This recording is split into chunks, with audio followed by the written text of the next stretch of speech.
Good evening and welcome to Point Blank on KTN News. Before I tell you who my guest is today, let me tell you what he's done before. Uhuru na Chebukati wakisema wanaendelea mbele na uchaguzi, waende mbele na uchaguzi wao na sisi tutafanya uchaguzi wetu. James Agri Bob Orengo is a lawyer, a well-known human rights activist, and a prominent politician who is the senator for Siaya.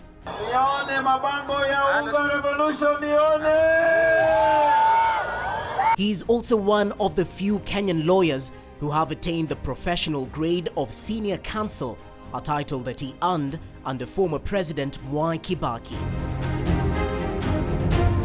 Orengo was elected as an MP for Ugenya constituency in a by-election in 1980, making him the youngest MP in Kenya at the time at age 29. He was also elected as a Member of Parliament for Ugenya constituency in 1992 and served up to 1997, and again in 1997. Thereafter, he served until 2002. In 2002, he vied for the presidency and lost. In 2005, he joined the Orange Democratic Movement Party, teaming up with Raila Odinga after a significant standoff between the two following a fallout from 2002. In 2007, he vied for the position of Ugenya MP, which he won, enabling him to serve in that capacity until 2013. He was appointed as a Minister of Lands from 2008 to 2013. He was elected and has served in the Senate to represent Siaya County. On 1st September 2017, he won a case at the Supreme Court that nullified the re-election of President Uhuru Kenyatta. Our petitioners have accepted the decision of the court. Orengo has been known as a political activist since his days as a student leader at the university. He led fellow students in many protests, fighting against issues that he felt needed changing both at the university level and at the national level. Hii barabara ambayo tumechukua tutafaulu. Na ninahakikisha tumechora na tumechora na tumechora. He was also among the most prominent critics and activists against the single-party regime.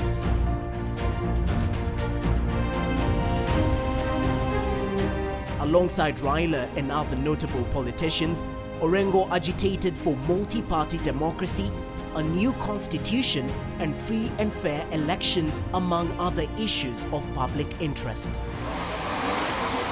Orengo became well known for his fight against unjust rule and spent several years in detention as a result.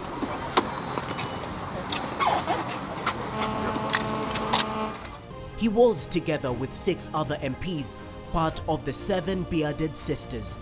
Orengo, along with Michael Kijana Wamalwa, Kiraitu Murungi, Raila Odinga, Paul Mwite, were among the Young Turks who, along with Jaramogi Oginga Odinga, Masinde Muliro, and Martin Shikuku, brought about what was termed as Kenya's second liberation. They formed the formidable Forum for the Restoration of Democracy FORD, a vehicle that nearly pushed KANU, the ruling party, out of power in the 1992 general election.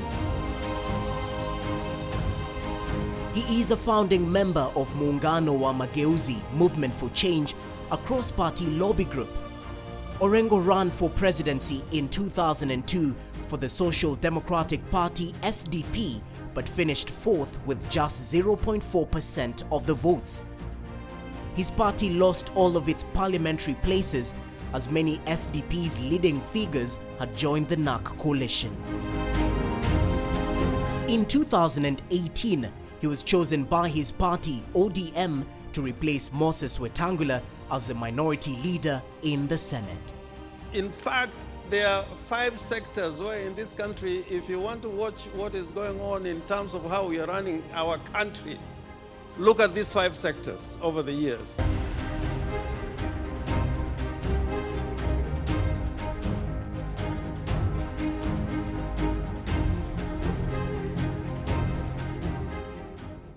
Hello, this is KTN Point Blank, and my guest today, James Agri Orengo. Karibu sana mheshimiwa. Thank you. Welcome to KTN and the Standard family. It's good to be in the show. Now, Jim, let us start where every Kenyan remembers you, swearing the people's president at Uhuru Park. And then after that, we saw the handshake at the steps of Harambee House. What do you recall on that journey? It's quite a journey. It's quite a journey, but before the journey between the swearing in and the handshake, there had been a longer journey from the time we had the elections in August 2017. And then we had the election petition, the presidential election petition, and then a lot of activity until we made the decision that we had no other alternative but to swear the people's president on the 30th of January 20. What was the path from the swearing in? What was the next step that ODM was to follow? The next step from there, we had already declared Raila as the people's president. We were going to fight for space in terms of who wields presidential power in the country. As you can see, other countries have taken this template. What is happening in Venezuela is really a repeat of what we did here. The only difference is that a lot of big powers and governments in the region have recognized the opposition leader as the interim president.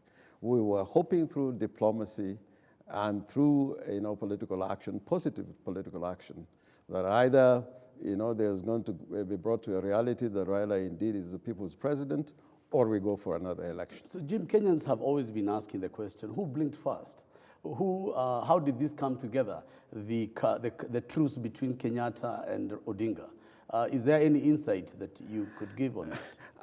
I think there was blinking on both sides, if I may put it that way. On our side, we had a lot of people who were injured, a lot of people who lost their lives, and there was going to be a lot of sacrifices before we could get into a final destination.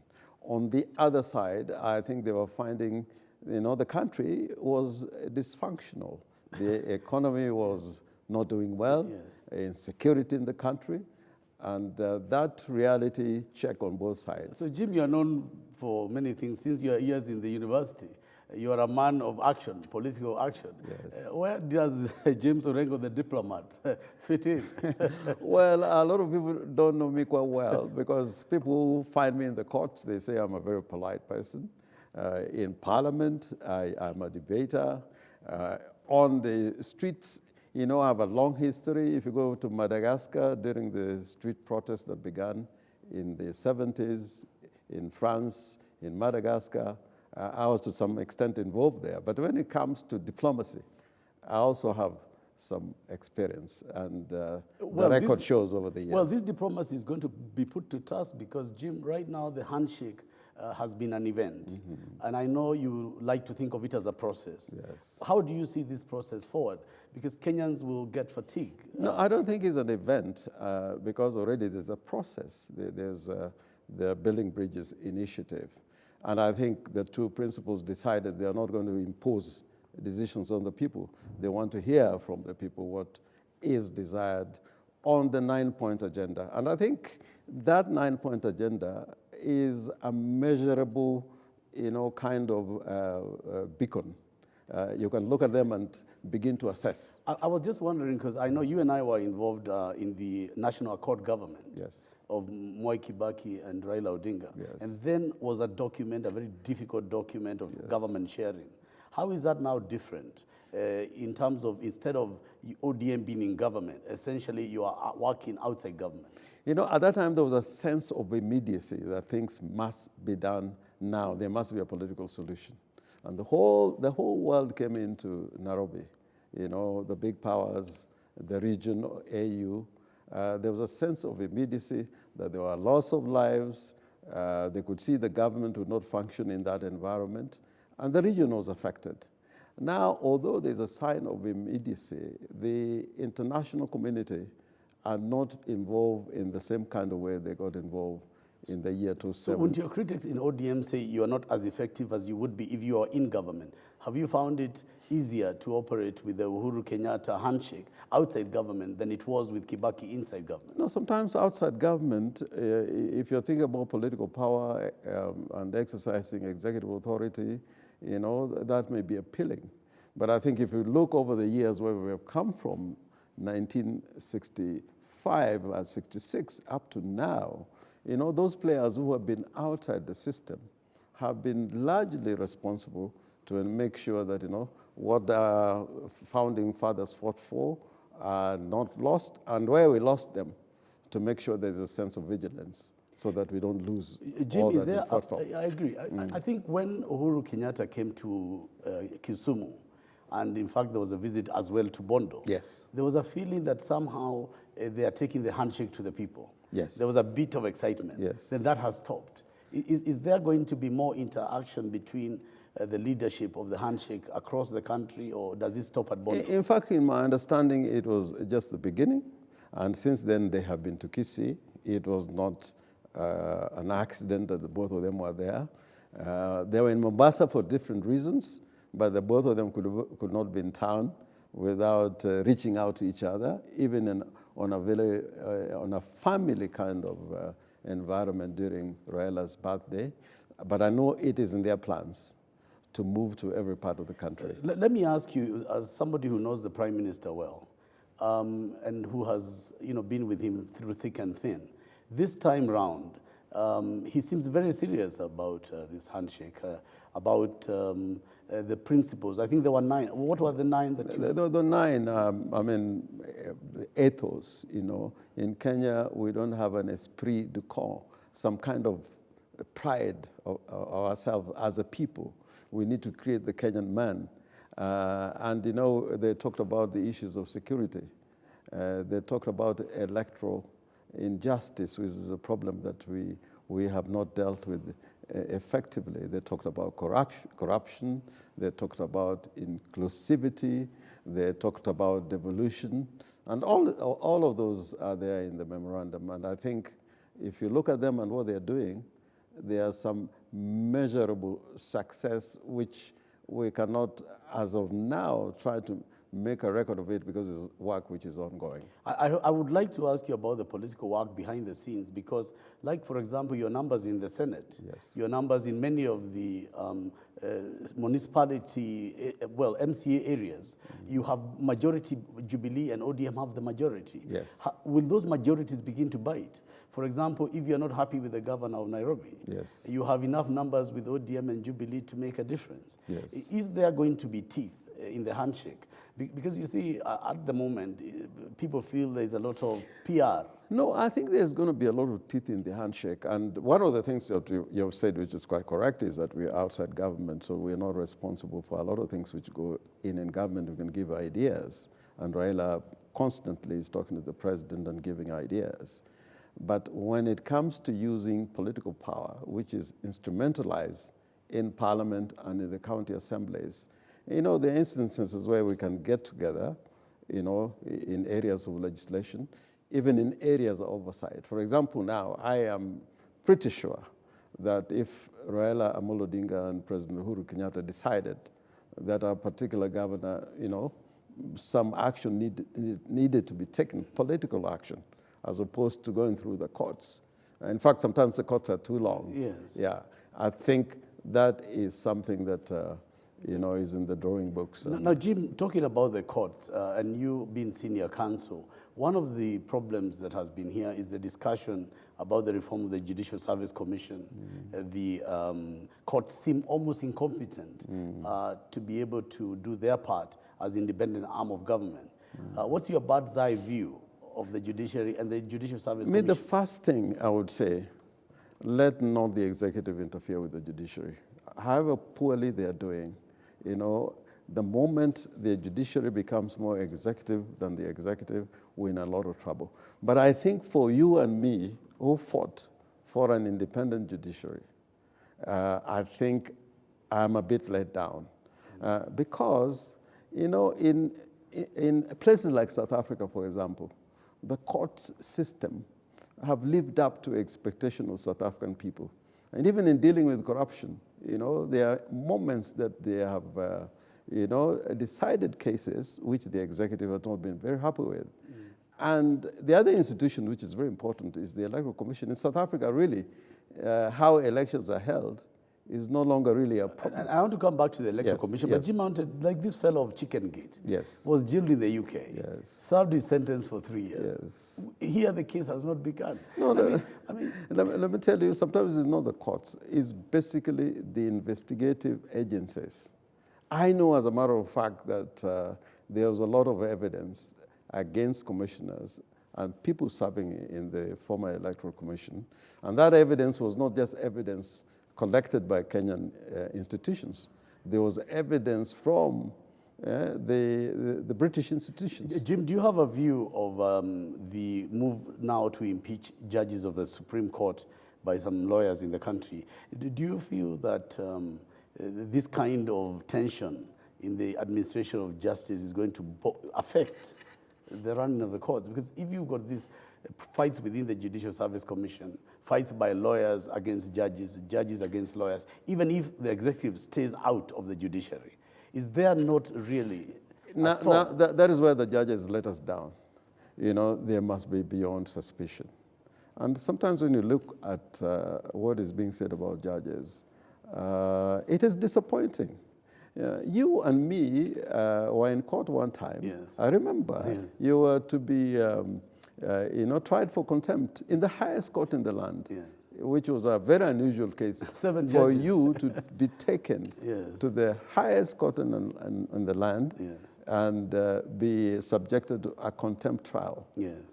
And they did not give you even an opportunity to be heard. And I remember what, Tony, what you said at that time, that when you were growing up, your parents always taught you that when you go to the courts, they will give you an ear. And you felt that you were not given even a minute to address that court. And what you should remember positively, and you should never regret going to jail, is that all those judges who sat in that court, all of them left, except Gicheru and probably one more. They left in not too glorious circumstances. And this is why we should encourage this judiciary, that it does not pay to play games with the administration of justice. And I also wanted then to ask, among the younger people coming in, are you seeing a new caliber? We are talking about the judiciary as we see it, the so-called celebrity judges or the senior more. But within the new entrants within the, do you see hope? I see hope. Judges who probably qualified a decade or two after me, they're brilliant lawyers. They need to be given space. And that's why I'm saying if the state interferes with brilliant Kenyans who are professional and they are being pressed to make a decision one way or the other, or being transferred. One of the things that normally, in independent judicial systems is frowned upon is to transfer a judge because of a decision he has made. And that is something Jim, that requires. So that we will wrap up the judiciary, with regard to the Judicial Service Commission, do you think, in your view, that people who are actively involved in litigating cases should actually sit as judges in their own cause?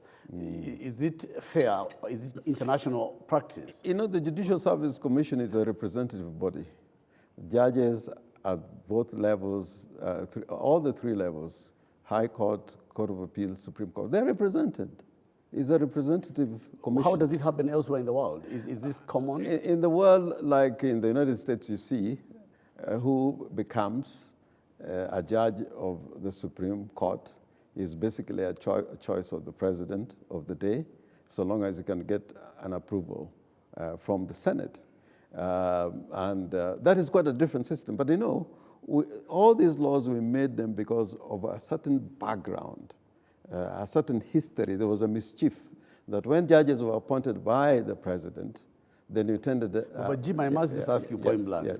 whether as a senior counsel and as a lawyer, you think that the Judicial Service Commission should actually be sat or be occupied by members who themselves go to court before the same judges? Yes, because it's a representative commission. Look at the Parliamentary Service Commission. Parliamentarians, senators, and what do you call, members of the National Assembly sit in the commission. If you look at the other commission, even the Anti-Corruption Commission, there are representative bodies there like the Law Society of Kenya, the Trade Union is there, and Trade Union is a player in terms of jostling for workers' rights and so on. And employers are also represented. So we have to change the grand norm, so to speak. If you wanted a different type of commission, then we can have it. But unfortunately, we tended to go for representative commissions. And that calls for men of distinction, dignity, and of impeccable integrity. There were days, Jim, when the Chief Justice had to come from abroad. Yes. Akumi and various others. Because we never, do you think we are going back to the days where we must outsource the... No, I think we should never go back there. If you appointed foreign advocates or judges, let's say in Nigeria, they will laugh at you. Most jurisdictions, in Zimbabwe, where the legal system is nearly the same as South Africa, they wouldn't allow a lawyer from South Africa to go there. In India, which is a very active jurisdiction in terms of making the law, again, you don't have those type of things. We should have a sense of confidence, self-confidence. Because at the end of the day, they are not all the time better than us. I remember I did two cases investigated by the Scotland Yard. And I can tell you, if you go to the record, how we dealt with Scotland Yard, even them, they are not always the best. They're good, but not the best in every circumstance. Do you think sometimes commission of inquiries can assist in some of the matters that seem unsurmountable to the judiciary? Do you sometimes see that, like what is now going on in the US, there's the investigation into Trump? Yes. That is being done by independent counsel. Yeah, but there's a legal process that may end up in either impeachment or prosecution. But in our system of commissions of inquiry... I'm thinking about what happened here in Goldenberg. Yes. And other, yeah, but even Goldenberg, the decision of the commission did not necessarily bind the executive or any other institution. For example, there are a lot of people who had very adverse reports during the Goldenberg process, but they were never prosecuted.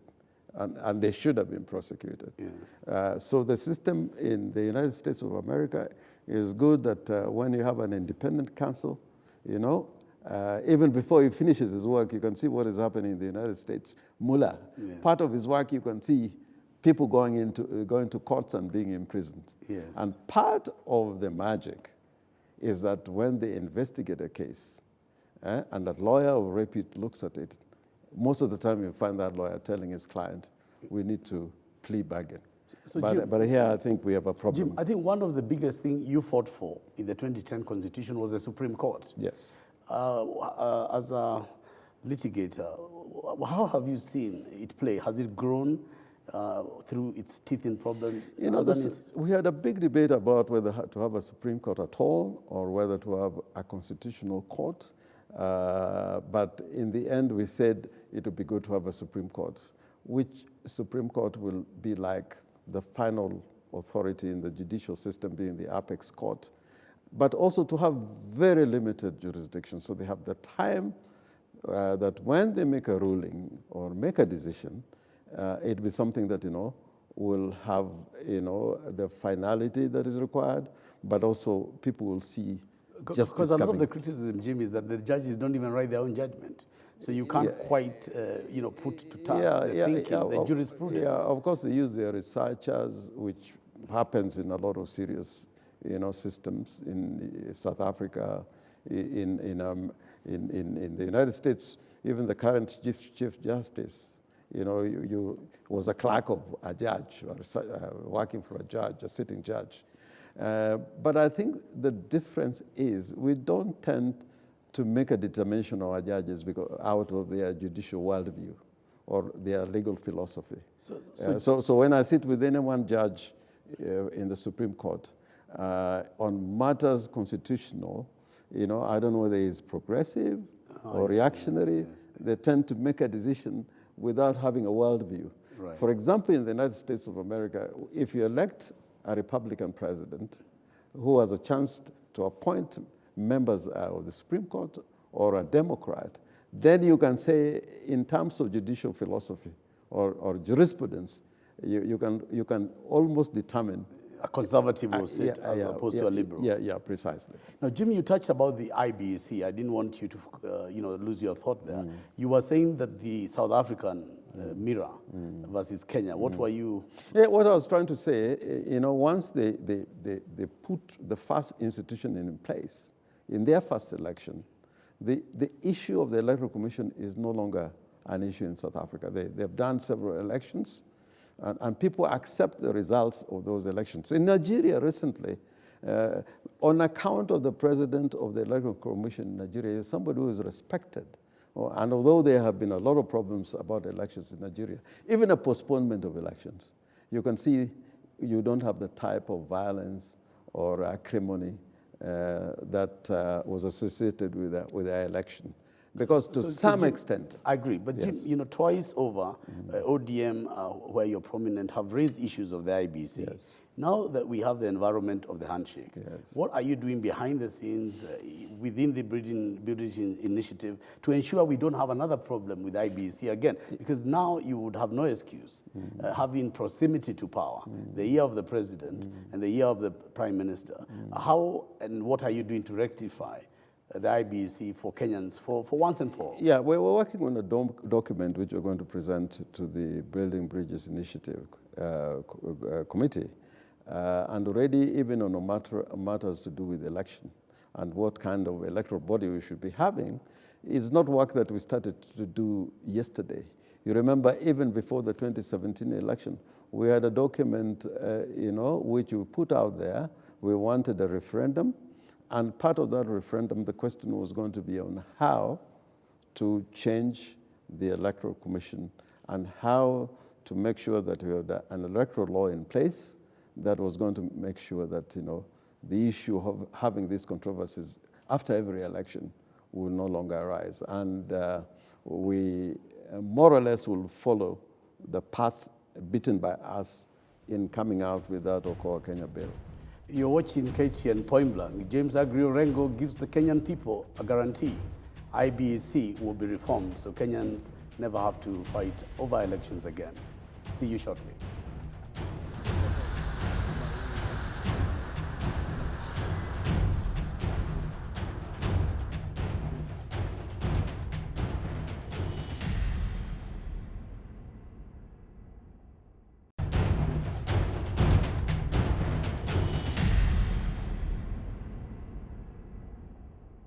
This is Point Blank at KTN News, here with the Senate Minority Leader and a good friend of mine, James Agri Orengo. Mheshimiwa, welcome back. Now, on the issues that are burning the country, the handshake, for whatever else people thought, they thought it would bring an environment where there would be zero tolerance to corruption. Bwana Orengo, the amount of looting and impunity in the Republic of Kenya is so staggering, it is unbelievable. Let me ask point blank, you as a senior partner in the handshake, how are you going to address these matters of corruption? One, I want to say at the outset that if there is anything that I could say motivated Uhuru Kenyatta, to enter into this handshake, was corruption.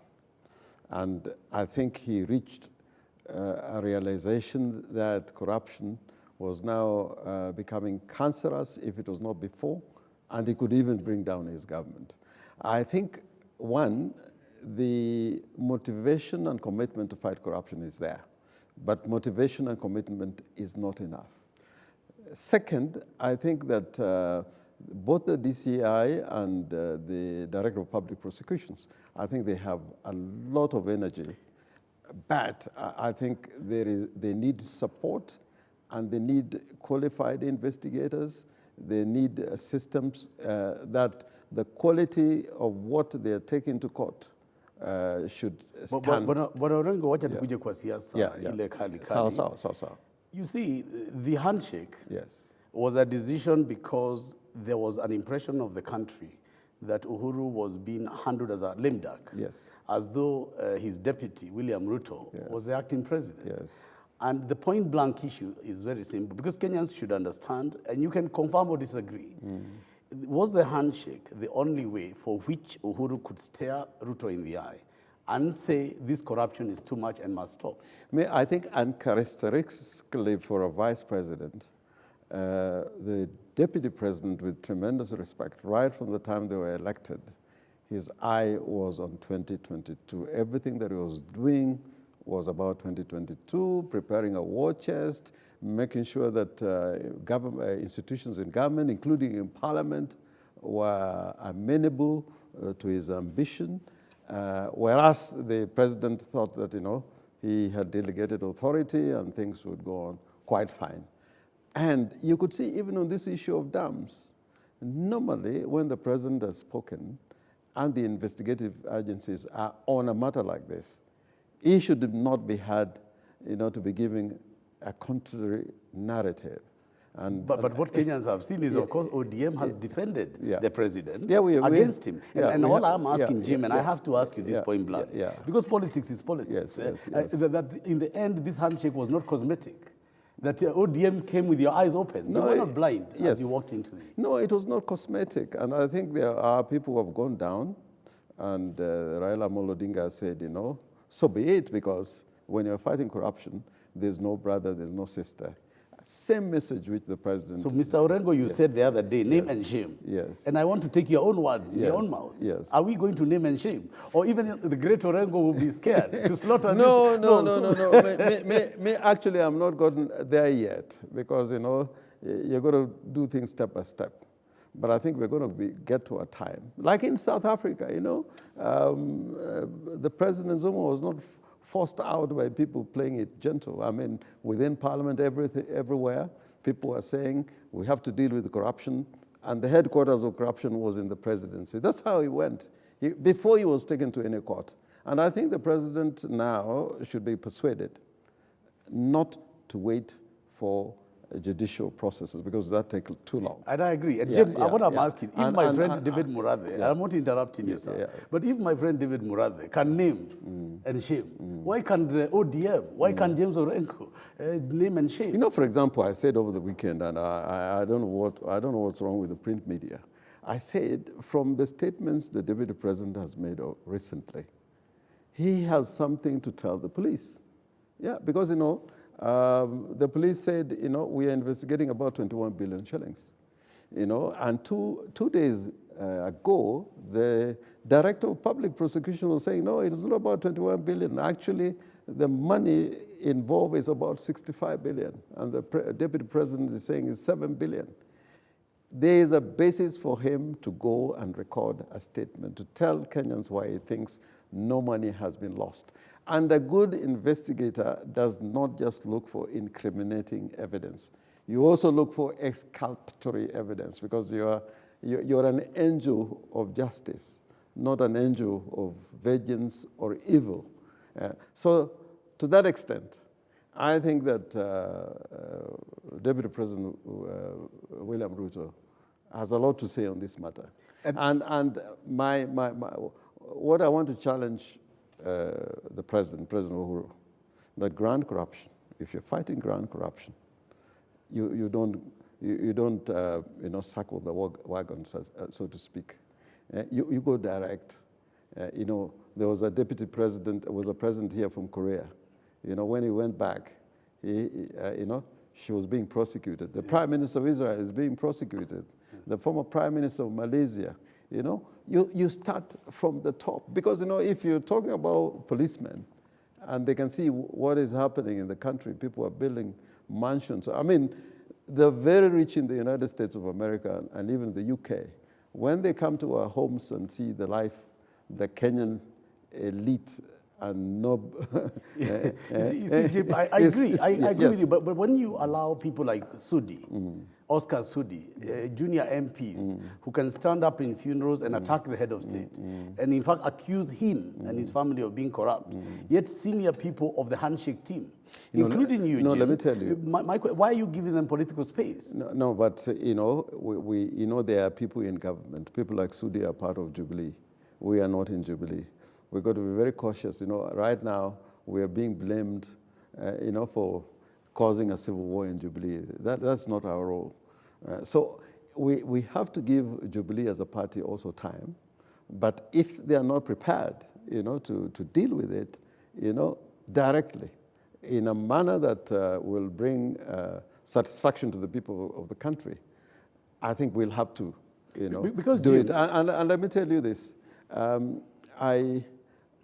Probably I should not say this, but I spent 4 hours with Uhuru, me and him alone for 4 hours. And I was convinced, I'm really convinced, that he means what he says on the issue of corruption. And every time people have been talking about, even his brother, even about him, he says, go and give a report.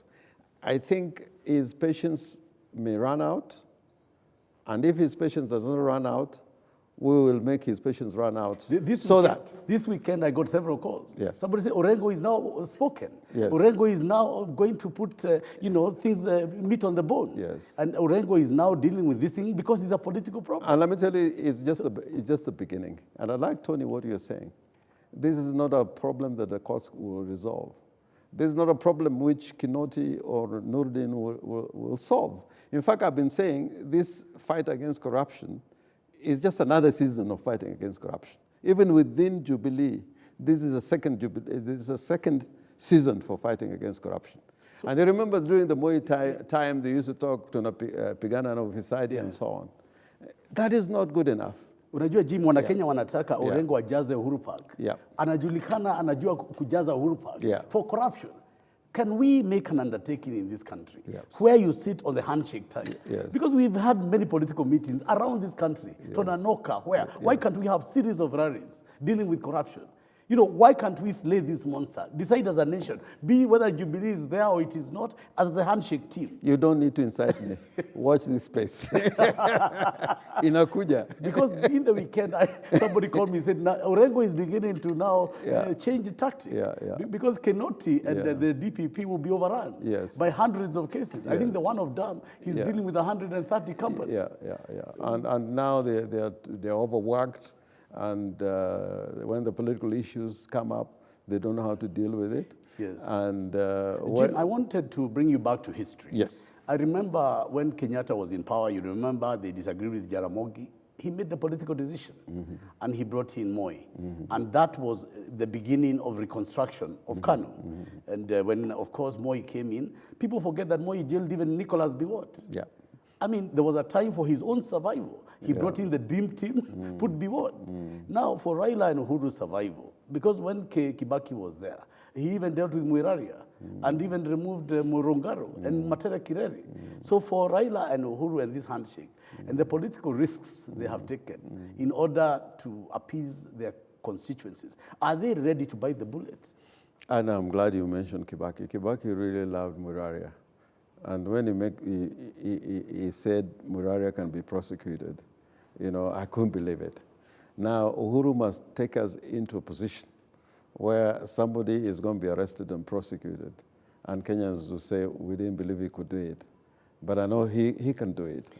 So, James, Uhuru is listening to you now. Yes. What would you say? What I would want to tell him is that he should not deal with middle-level corruption. He needs to, put it a notch higher and take the battle. The headquarters of corruption is known in this country.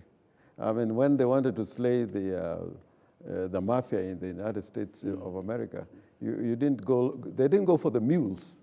They went for the godfathers, the people who were killing in order to do the kind of things that the mafia do. So Jim, where does this talk of corruption is targeting the Kalenjin community, or there is a lot of talk that No, it is ODMs too. No. I was looking at the figures yesterday. I think the Kikuyu as a community should be complaining more. The Luos who have been prosecuted, put together with the lawyers and the Kalenjins, don't add up to the number of Kikuyus who have been prosecuted. In fact, that community could be crying that we elected you, we gave you all our votes, and our sons are being prosecuted. I think at the end of the day, when you want to punish impunity, like, El Chapo belongs to a country called Mexico. And when the two countries thought that this was something that they needed to deal with, they had to cooperate with the United States to get El Chapo, to New York to be prosecuted. In a similar fashion, our communities, including my Luo community, I'd be happier that if I was caught in the act and there was evidence, they would let me carry my cross. There is no thief for a community. We don't send people to steal money. No, I know Evans Kidero is a good friend of yours. Yes, He's a good friend of mine. Yes. A good friend of the Prime Minister. But, he has to face his case. Yes, precisely. But what I am asking is, there's a lot of politics out here that is not being answered politically. Maybe that's the question I'm asking. What will be the response from the handshake? Because there is a sense almost that could destroy this fight of corruption, as though it's a political mechanization toward Rift Valley and toward stopping Ruto 2022. That the supporters of the deputy president said publicly that this is not the fight of corruption, this is political targeting, political... I think they have been saying that, the fight against corruption has been weaponized, is a political tool that is being used to suppress certain people. The jury is out there, but as far as I can see it, I do not think that any one person is being targeted in terms of political ambitions. But if somebody had political ambitions, we need to have a system where those who are aspiring for power, if matters like this arise, then you should make yourself available and say, check me out. So Jim, the political class can help, and as you say, will help, the investigative arms, so that this is not, because the problem is when you're the DCI and politicians are attacking you. I mean, when your boss, the deputy president, is saying to the DCI, what you're doing is wrong, when you are almost intimidating. So I'm telling the DCI and the DPP, they should be like the Attorney General in Israel. And that Attorney General was appointed by Netanyahu, very close.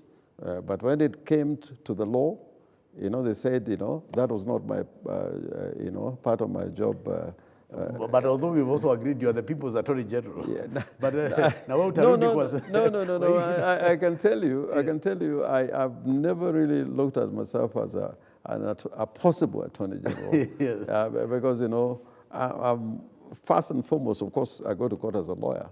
But I'm first and foremost a politician. Jim, tuingie siasa ya ukweli sasa. This 2022 issue, for a very long time, ODM has been silent.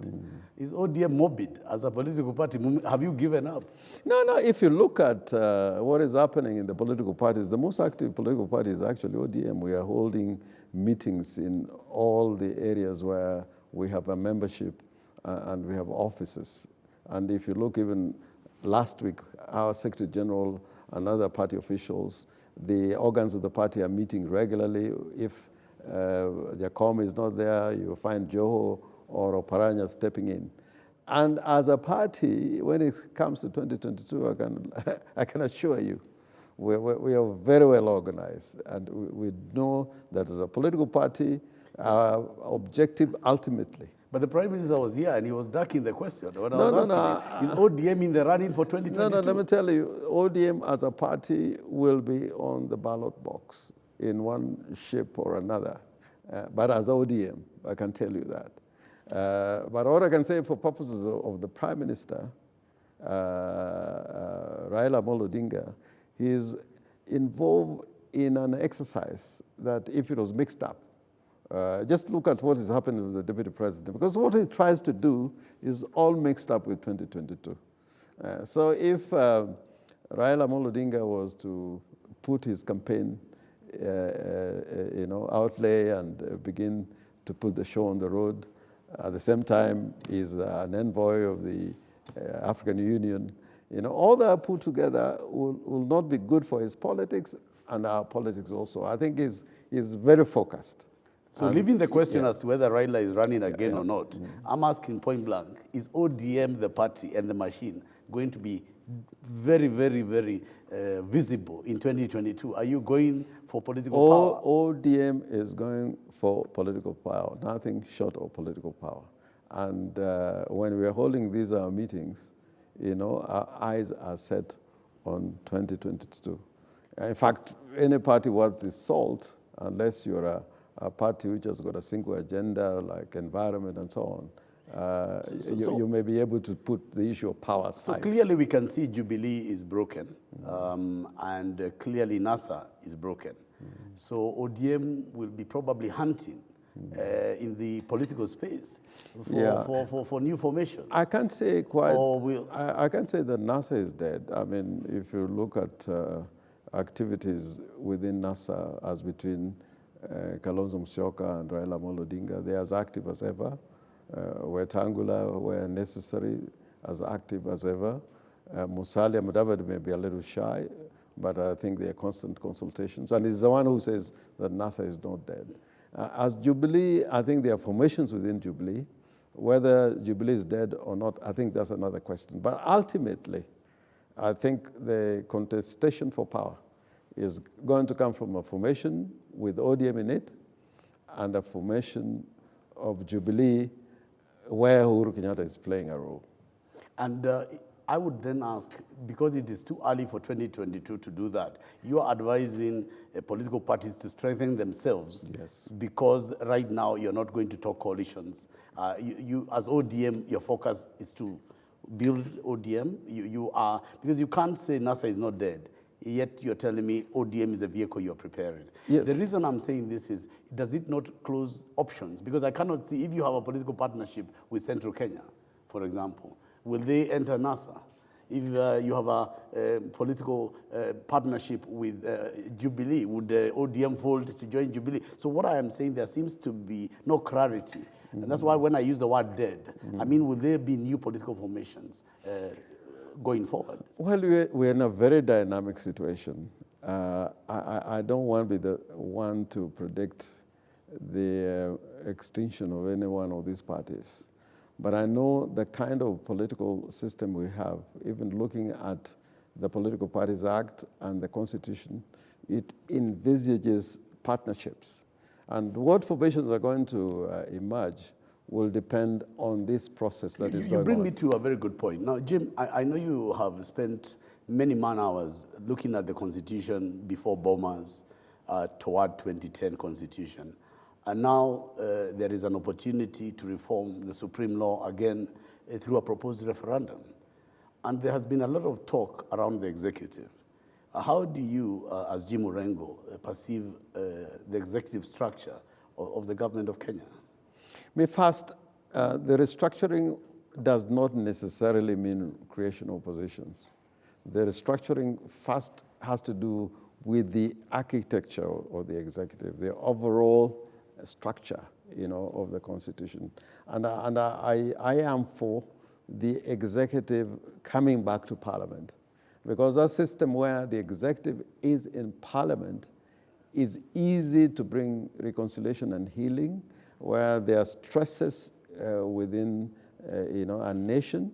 It is easier to bring it together. You know, South Africa is basically a parliamentary system. And when they were going through, you know, just before the elections, and they wanted to have, you know, what they're calling a rainbow nation, you know, they created two positions of deputy president, de Klerk at that time, and Mbeki and Mandela as president. It was possible because of a parliamentary system. And even for a moment when Mandela was out of the country, you remember when he made Buthelezi, you know, the acting president. Yes, yes. And Buthelezi and the ANC were not seeing eye to eye. Yes. But just as a basis of bringing, you know, a feeling of inclusivity within that larger society. Would that then see cabinet? Now, a parliamentary system can be a hybrid system where, you know, you have an executive president who is elected, like in France, but the executive operates within parliament, and government is organized from within parliament. And that happens in France. They are trying to do something like that in Congo, DRC. The prime minister is likely going to come from Kabila's party. But, you know, the vagaries of instability and violence that we have seen in the Congo, probably the system may not work, not because it's not a good system, but the very nature of Congolese politics. But I think in Kenya, where I think we have come of age, a parliamentary system, but one in which the president is elected by a popular vote, and with the prime minister in parliament, forming government. Where would the MPs be ministers or ministers from? Yeah, and I think when MPs are ministers, it's far, like in the UK. Yeah, it's far more effective. You know, like now, in our system, you know, if you call ministers to parliament, they look at it not as an obligation, they look at it as an option. Would then parties have to do better, Jim, in having better caliber MPs? I, for one, admire some of the ODMs, you know, the way you nominate, because yes. people like you are there. Yes. Where I come from in Central, we just let, you know, we don't Yeah, we you know, one of the things that I miss really in this parliament, you know, when you're at a parliament, and imagine, that time I was not there, but imagine a parliament with Mboya, with Kibaki, with Agwin Skodek, you know, and I can count and count. And even when I went to parliament, you know, Kibaki was there, and Kibaki was a extremely wonderful debater. And I could even see... J.M. Kariuki. Yeah. And when there was a serious bill in the House, you know, you could talk for as much as you want on a bill, although the system is now different. But in the later days, Anyona Shikuku. And I remember Anyona alone dealt with the issue of corruption in railways. And it was possible because of the type of, you know, system we had at that time. And he confronted the minister with the evidence of how, you know, wagons were being brought in, you know, through a corrupt practice. So I think that's the best thing. But on a lighter, on a lighter note, I can never forget this incident. There was one time when Jaramogi said in Parliament that there are a lot of people who are keeping money abroad, and they should bring it back. So Saitoti, who was the leader of government business, insisted that he must substantiate. And people across the floor in government said Jaramogi must substantiate. So the next day, we gave Jaramogi a big file. And he walked in Parliament with that file. And the front bench in government, they thought, you know, they were going to be embarrassed. So they pleaded and said, we are withdrawn. We don't want Jaramogi to substantiate. And of course, knowing that there was nothing in the file, we easily gave in, and Jaramogi gave a warning.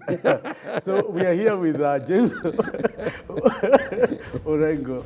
The Chinese have a proverb that ambition without knowledge is like a ship on land. He tells Deputy President Ruto that ODM is in 2022 going for political power.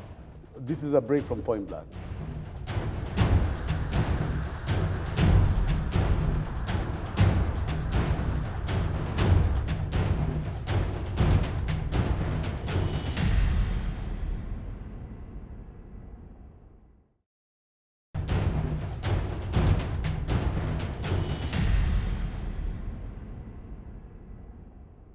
You're watching Point Blank on KTN News with James Agri Orengo. Mheshimiwa, with these matters that are now following the country, Kenyans are looking for your direction. One of the issues that has been in the public domain has been the issue of the census. First of all, are census mandatory? Yes, census is mandatory under the Constitution. We must have it every 10 years. And also a boundary review. We must have it every 10 years. The commencement of that census actually should be in the 8th year. That means before the next election. Now, before we come to the current census, what has been the experience for the country, for those younger viewers? How was the last census and the one how are they seen as credible? You know, in Nigeria, they can never really have a census because the outcome of a census is always political. And I can tell you, even the last census that was undertaken when we were in the Grand Coalition government, and Opranya will tell you, it had a lot of issues. Generally, in some parts of the country, there was not really a controversy. But at least in 2 areas, there was a lot of controversy. So what is your advice, and how would you, what would you inform Kenyans as to what at least ODM and the handshake team is doing on your side, together with government, to be able to prepare for census? And is there a discussion behind the scenes? Yes, I think census is important for planning. Census is important for political power because, basically our system is one person, one vote, although there are variations to it, but essentially is one person, one vote. And thirdly, even in terms of distribution of resources, numbers do count, but again, there are variations. So as ODM, we're taking the issue of census very seriously. And I think this time around, we cannot leave it to chance in circumstances where opportunities are created for people to, come out with numbers that do not exist on the ground. We should have a system that is accountable and a system that is transparent. And I think in quite a number of countries, and what is going on now, which I support, is that the census should be biometric-based. Biometric. Yes. Because you see, Jim, at the Supreme Court, you are very vocal about the tallying and the IBC's ability to put figures. Yes. How is that then going to work if you are against tallying and biometric, or are these, in your view, going to be completely different matters? Yes, but, no, they're not completely different matters because elections are based on numbers. And once we have the accurate number of what the population is, and then those who actually register as voters, and those who turn out to vote. These are important indicators. For example, if people don't turn out to vote in any particular area, it is something that needs to be looked at to find out why people are not voting. If people are not registering as voters, we need to find out, because it is an important issue, because people are not being empowered. So would ODM trust biometric registration? Would you trust the IBC to be able to carry out such a process, or would it be something that would bring doubt because people would dispute numbers? I think at the moment we're at the level of discussion, and I think Parliament is also seized the matter to look at it. But whatever it is, that system must be provided for in law, just like in election, the biometric system is provided for by law. But I think it is of crucial importance. So, Jim, I need to put it to you point blank. Yes. Whether you support biometric or not. I support biometric. Now, because it's accountable and reviewable. With regard to the redistricting and boundaries, what do you have to? What is your view on that, what will entail or ensue? You see, there were protected constituencies which in the next elections will no longer exist because they didn't have numbers. But there was a ceasefire kind of arrangement in Naivasha when the members of Parliament met in Naivasha, the committee, that some constituencies should be protected, namely a few, including Odaya. Some in Western Budalangi. You find quite a number of those protected constituencies in the Rift Valley and some in the Central. Of course, some places in the coast, like in Lamu, those protected constituencies, will collapse because they didn't have the necessary numbers, because it was a question of numbers, but also the question of area. There's a function about areas and a function about numbers. But at the end of the day, these variations are important. But the elections are normally about people. And that's why I think it is important that, we have a proper data. So 3 questions there. Yes. Will the census affect the number of constituencies we may have? Will it affect how the revenue sharing is done because of the numbers of people within each constituency? And thirdly, will it not leave some areas which are arid or semi-arid neglected? No, the constituencies will remain the same because they are provided in the Constitution, 290 constituencies. And the other special constituencies like for the women rep and so on. Those may change because of numbers, because there's that threshold about numbers. But when it comes to resources, there is a function that is relied upon. If you look at the formula that has been brought by the Commission of Revenue Allocation, which is being brought before Parliament and the Senate, they come out with a formula. But I think that formula, sometimes if it's not looked at properly, you may find that areas where you have large populations like, let's say, Kakamega, they don't get a fair deal in terms of funds that are devolved. If you look at every person per capita, consumption of devolution funds, in some areas it's much higher. It is even 5 to 10 times more than somebody in Kakamega would get. So Jim, for Kenyans to expect that there would be a census before a referendum, is that the timeline? Well, it depends because, really a census can be held any time. But, their timelines are there. You can't, say we're going to have a census tomorrow. It's a process which must go to the county assemblies, to Parliament, and then to the people, depending on what type of referendum. Is it people-driven or it is a parliamentary process? But I think the ideal thing would be sit down and find out which should come first.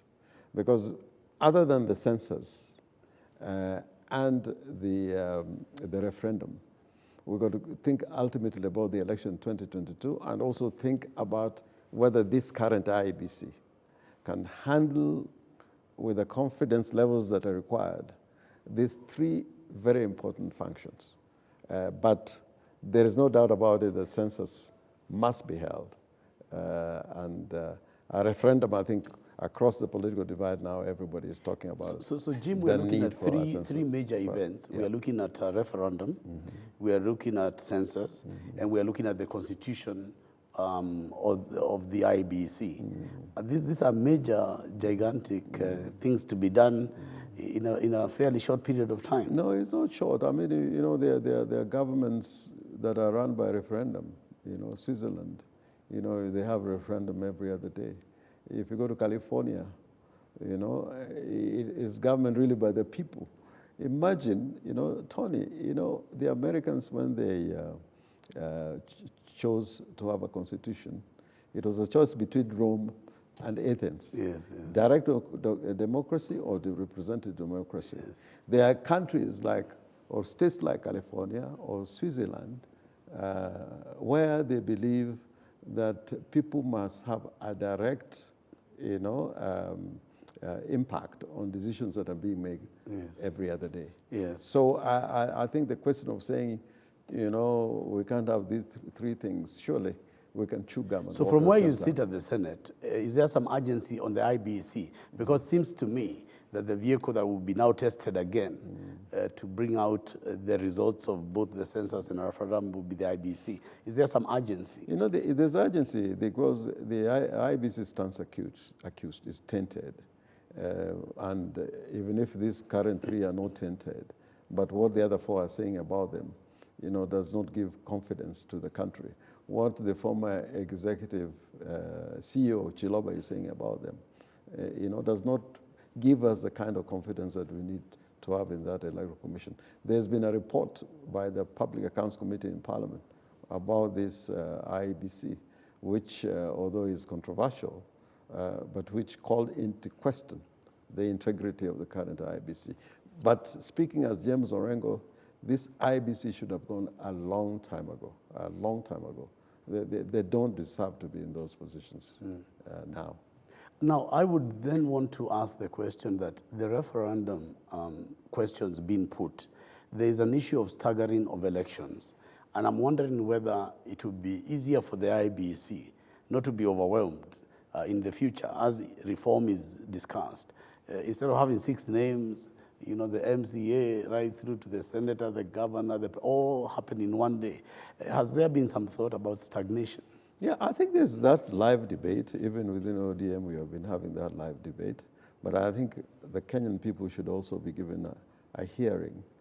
I think the most important consideration, leave alone staggering, is whether results, you know, like in the last elections, people were more or less had confidence with what was happening in polling stations. It is what happened thereafter that brought a lot of problems. You know, like elections in Congo, you know, it is disputed, but more or less people were the Catholics were able to know the results in the Congo in a matter of a day or two. In Nigeria, because of the system they adapted, you know, you get results much, much, much faster. In fact, votes are counted as you vote. But I can tell you from my consideration, it is more important, you know, to ensure that the voting system that we adopt is simple, it is transparent, is accountable, and all those which are spelled out in the Constitution. And I think if we can meet that constitutional threshold, whether we stagger it or not will not become an issue. But because we tend to, you know, rig elections, probably a staggering would make it easier to monitor those elections. 2 other things, Jim, I wanted to ask you with regard to, particularly the Senate. Why, as minority leader of the Senate, you've got a Speaker of the Senate who's become a campaigner?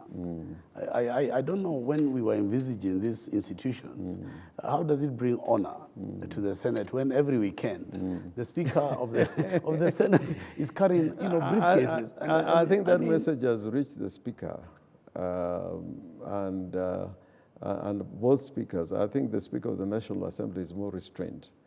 But even in the days when the executive had imperial authority, those speakers from Slade to Mati, who was a very good speaker, and even subsequent speakers who were as bad as they come, you will never see them in public functions where the executive was in control. Jim Lusaka lives in Eldoret. I mean, really, you're the minority leader of the Senate.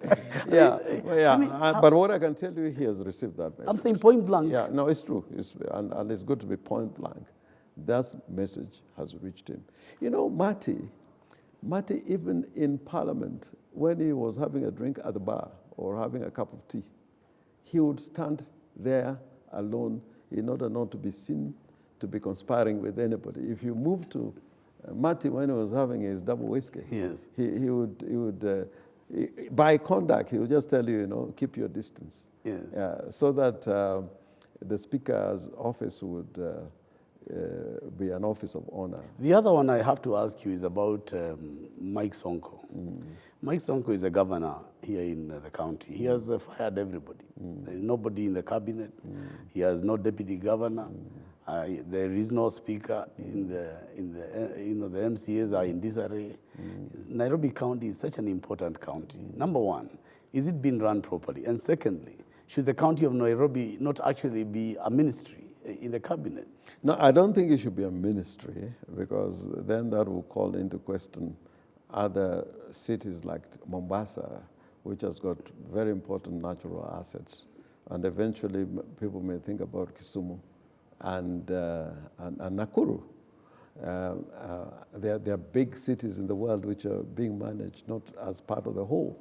I think if you want to create a city that is managed as a ministry like the Nigerian state, then we should have a city created and built as such, but not a city like Nairobi. But having said that, I would urge the county assembly in Nairobi to have its responsibilities, you know, implemented, because that is also a failure on the part of the county assembly. If you can proceed for this number of months, if not a year, without a substantive speaker, although the matter is in court, but I think it is wrong for a county assembly of Nairobi. You know, Nairobi, whoever is governor of Nairobi, if you're a governor of New York or governor of California, or you're mayor of the city of New York, you know, you probably will end up, you know, somewhere in national government, if not contest with the president. Because ODM can play a role there. Your MCAs are there. And I think it's something, and I think that's a challenge that both the Prime Minister and the President need to think about it seriously, how Nairobi is run as a city.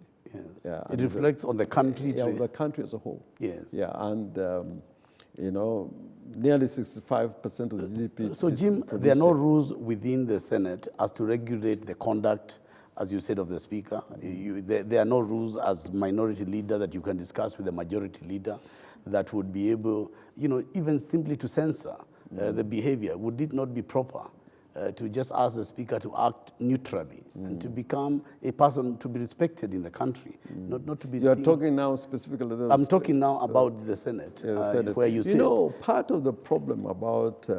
it depends on which system you adopt. If you adopt the American system, you know, the Speaker of the Congress, the House of Representatives, is an active politician. Pelosi and Nancy, you know, is probably the second most powerful person in the United States of America. And when she sits on that chair, you know, she sits not just as Speaker, but leader. And by the Constitution, she's third in line, isn't she? She's third in line. But she's not just third in line, but the way she operates the stature, and the political gravitas she has accumulated. Yes. She's a very powerful person in the United States of America. Yes. And our system is such that, you know, we do not have, like in Britain, that once you have been elected as Speaker, then your life changes. Yes. You have to go through some kind of positive mutation. Yes. But here, that is what we didn't come out with clearly. How does a Speaker behave? So point blank, these are things you're going to follow.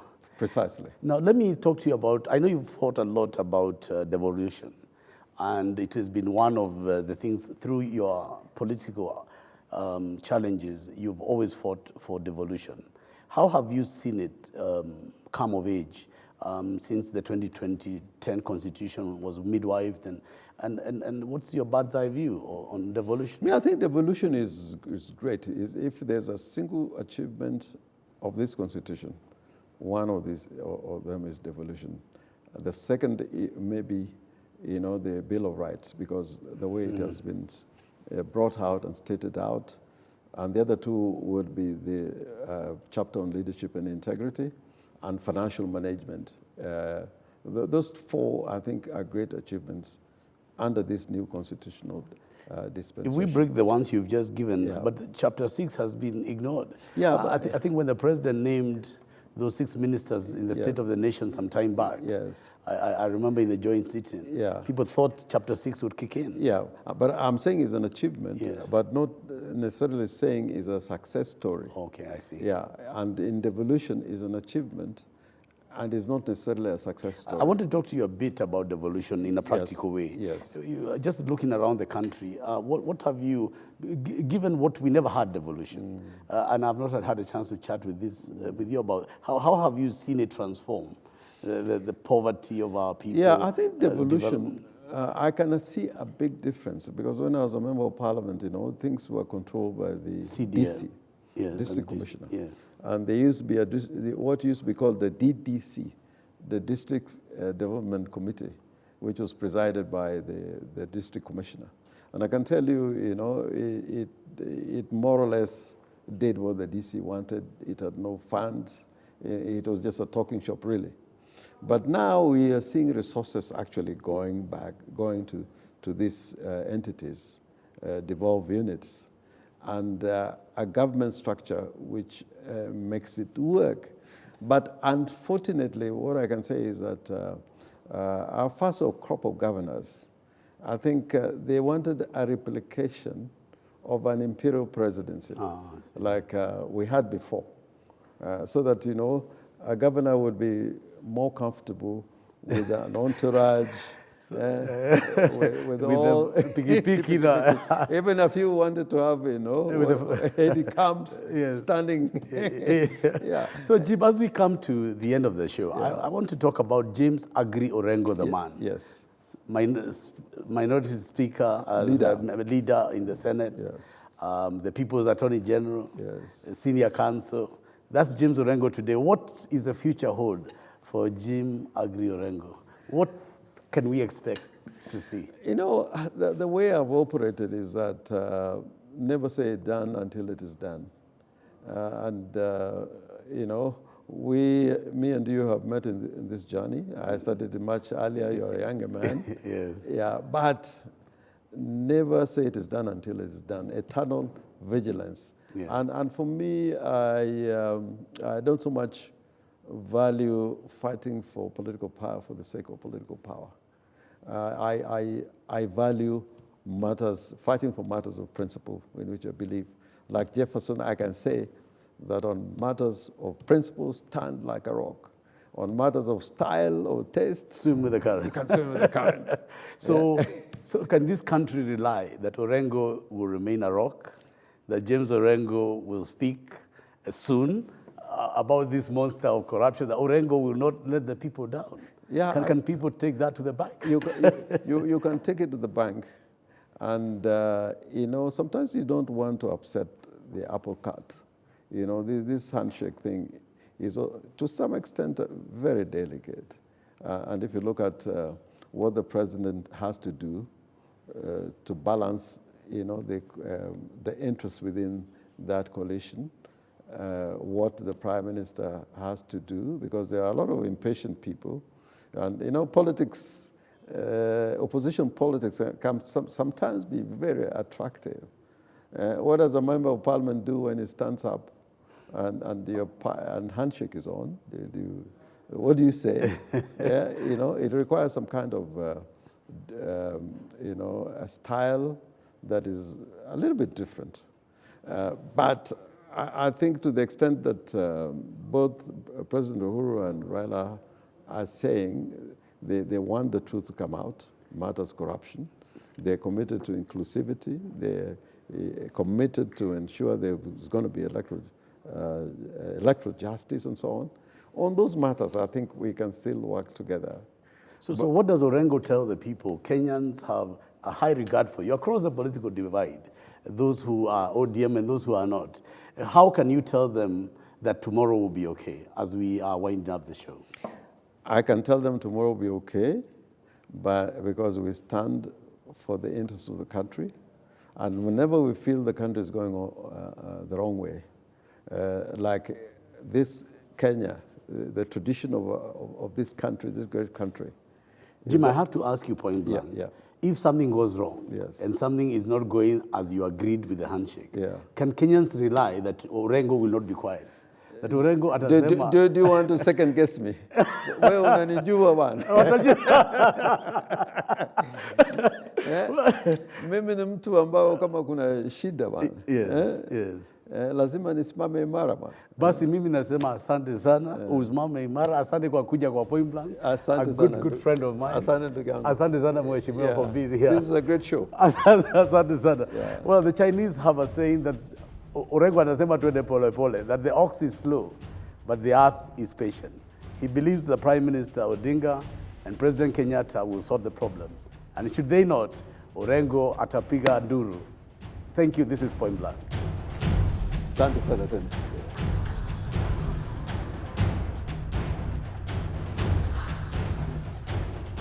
Point Blank by TG was filmed on location at the Nairobi Serena Hotel.